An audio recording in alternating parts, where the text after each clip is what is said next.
Hey, thanks for joining us. I'm Jason and Pastor Dave, and I got questions and he's got answers.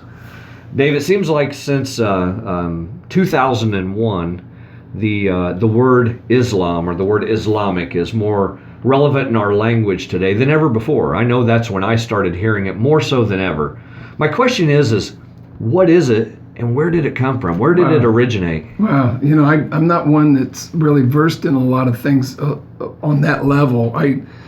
I've always felt, and this is just kind of the way I teach and the way the Lord's kind of raised me is to do is in Romans where Paul says, stay ignorant in that which is evil and wise in that which is good. And so I really just spend my time in the Word of God, and I don't, to my own fault, I don't read on a lot of the what is these various other avenues, but I do know it is spiritual.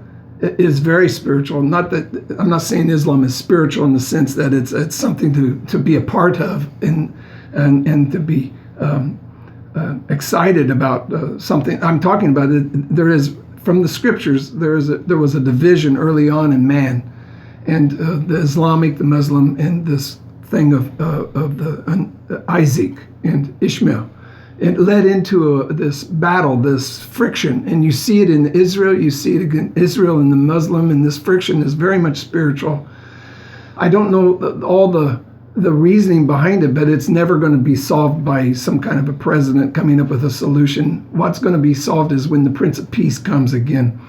And really, there's so much involved in the prophecies that Ezekiel 38 and various other things that refer to this Islamic nations that are going to come against Israel. But to narrow down what I would think, what is an Islam, I don't know if I could be the guy that would actually talk on that level.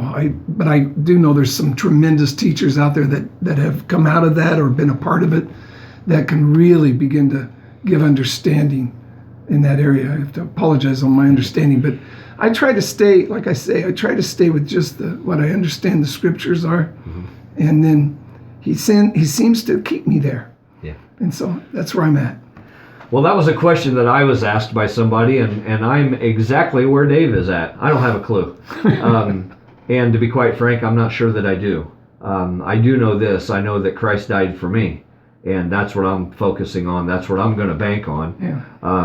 That in itself is my salvation. So if you've got questions concerning Muslims and Islam, as Dave said, there's probably some really good teachers out there that could give you good quality information. But unfortunately, we aren't those guys. But a question worth asking nonetheless. Hey, thanks for joining us.